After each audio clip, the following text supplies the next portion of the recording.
allergic to those. See?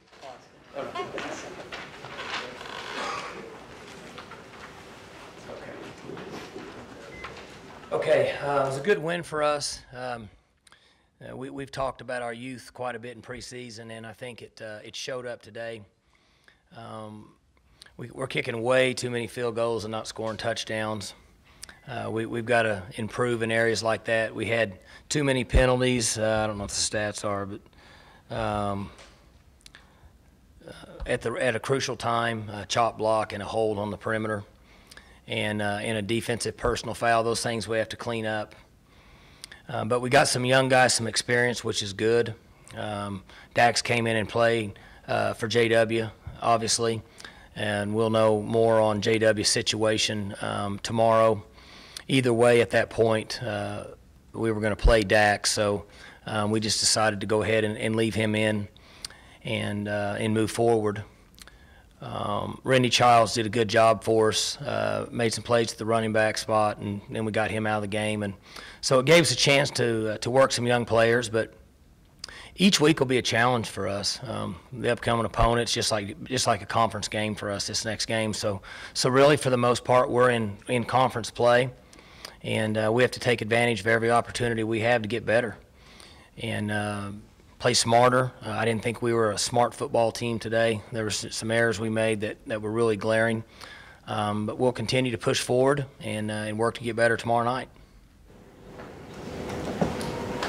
Do you think because Dax Garman, last week you probably thought there's a possibility he might play tonight or today. I'm sure he's prepared with the probability that he would play.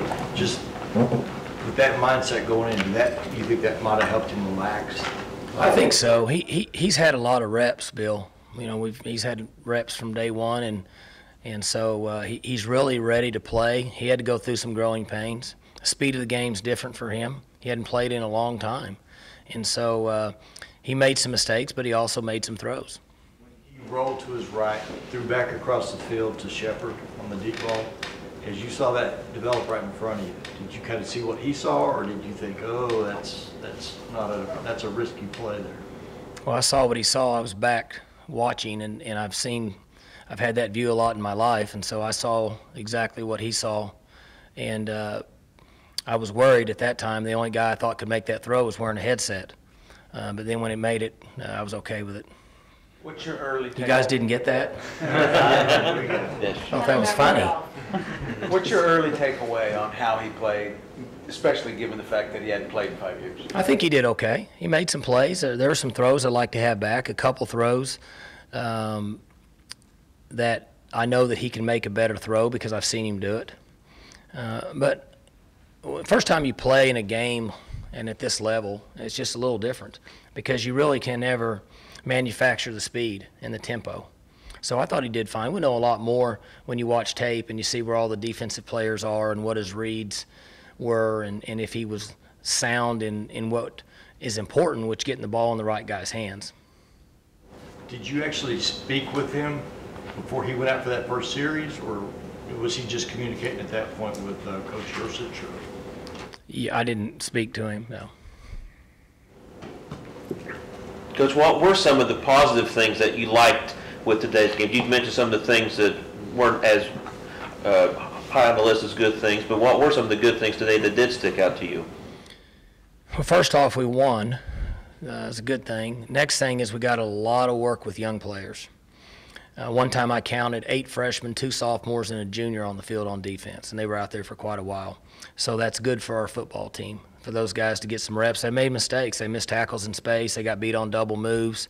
A couple times, one of the freshmen, the safeties weren't lined up correct.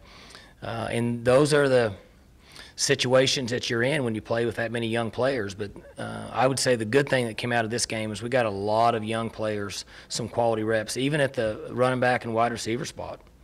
There's young players out there, so they've got to get work because we're eventually going to have to use them some, hopefully sparingly throughout the conference, but they're still going to have to be on the field at times. That was only the second time ever in college football that a team has blocked a PAT, a field goal, and a punt. Was it just a today thing, or do you think maybe you guys can be bulldogs on kicks like that? I think we have a good group of players that understand how to accelerate and take the ball off of a foot as a punt block group. And most of them are freshmen or sophomores. And in practice, they've been really good at it. Some players run by there and they just stick their hands up too high and they miss punts. And some guys understand the angle and reaching out and taking it off the foot of a punter. And I had mentioned to our staff that I thought we had a good young group of players that understand blocking a punt. Of course, we never know, and the time from their snap to the contact on the punter's foot was slower than what we see in this league. But we still felt like that the guys took good angles and understood and understand blocking a punt.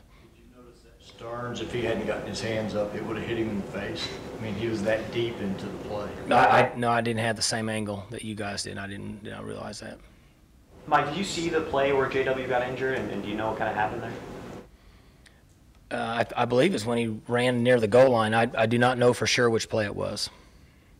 Because it seemed like on the next play, he and Rennie kind of collided, and I don't know if he got his foot stepped on or who knows what, but I think that Could have been. Yeah. Very well could have been because of that. That I don't know for sure. You mentioned this next game being like a conference game. Is that how much respect you have for UTSA? Sure do. They got a lot of players back, and they were good last year.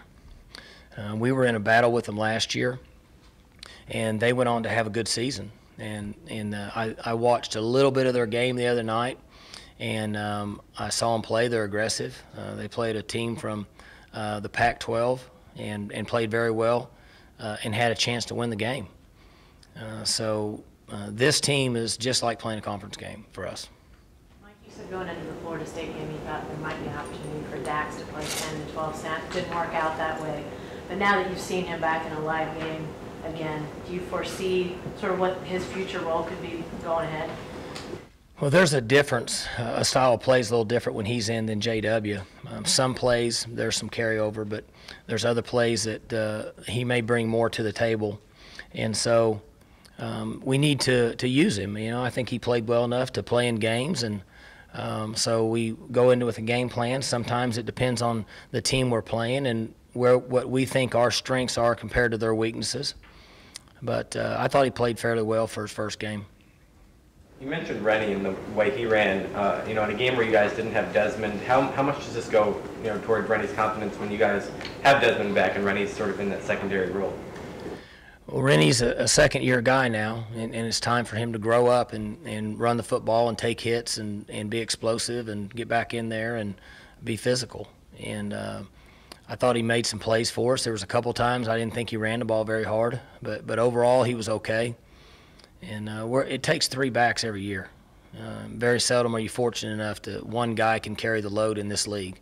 It's going to take 3 backs, and so hopefully he develops some experience and some maturity, but he's got a ways to go. Mike, the way Dax was able to throw it down the field and kind of stretch things out, take advantage of your deep wide out, stuff like that, does that change a little bit how you think about using him the rest of the way and what his future might be as far as playing time? We had a good feel for his ability to make that throw down the field. The uncertainty with Dax is he's never played before, and like I've said before, you try to get as good a feel as possible with young players, but until they've been out there and in a live situation, you never really know. But I think he played well enough to earn some time if you pin me down and ask me right now. So before today, is it just sort of a trust factor? I mean, you've got a given and you have something that's just a curiosity? A little different matchup last week than it was today. Just in our opinion as a staff, we felt like that JW gave us a little more against that type of team with what their strengths were. And so we have to weigh those options each week. Is JW the starter if he's healthy again? Yes. Next week? Anything else, Coach? How do you think Dax handled the tempo of the game? Like you said, it was his first time in 5 years. Did you like the tempo in which he ran the offense? I think he did fine. And understood the speed of a game, and he got better as the game went on, which you would expect. Anytime you play at a level you'd never played at for, you're always going to be a little nervous. There's going to be some some times that there's uncertainty, and you have to learn and play your way through them. And I thought he handled the tempo of our offense very well at times. Could JW have continued to play? Was it precautionary, or was he done for the day? When they first told me that he was really sore, I just said there's no reason to play him. But I didn't ask that question. Could you tell us a little bit about the defensive play, and especially in the first half, there was a lot of, like right down the center of the field goal for the touchdown pass. How you feel about that? You know, one of those was we had a guy that was supposed to blitz and didn't blitz. So we were locked up in man coverage in the back end. We had a safety that was playing inside out leverage, and we're hoping that pressure can get there. And we had a guy that was supposed to blitz. He didn't blitz. There wasn't any pressure, so he laid the ball up over his head. I thought their quarterback made some pretty good throws, a couple nice throws at times. So I'm going to lean on a couple of those as being missed assignments. And we had too many missed assignments against Florida State. And I'm going to guess that we had too many in this game. And so those are things that we have to reduce, because being a smart football team will give us the best chance to have success. You have 30 practices where you got Florida State on the brain every day, every session. And then you get that game behind you. And so do you think maybe by virtue of that you were due for a little bit of a lull maybe, or a little bit of an uneven performance like you had today? You would like to say no. I mean, it's my responsibility to get them motivated, but I thought we were flat. And we talked about it. I started, in the media day on Monday. I told you we talked about it on Sunday night. I talked about it each day, and I talked about it before the game, but obviously I failed to get them ready to play. I don't think they had the intensity, especially on the defensive side of the ball, that they played with at Florida State, and excitement and enthusiasm. And part of being a young team is learning to compete each week, because you're going to have different levels of athleticism that we're going up against and teams. And they need to understand the importance of playing at a high level each week and starting. And so we failed to do that, in my opinion. Good. All right.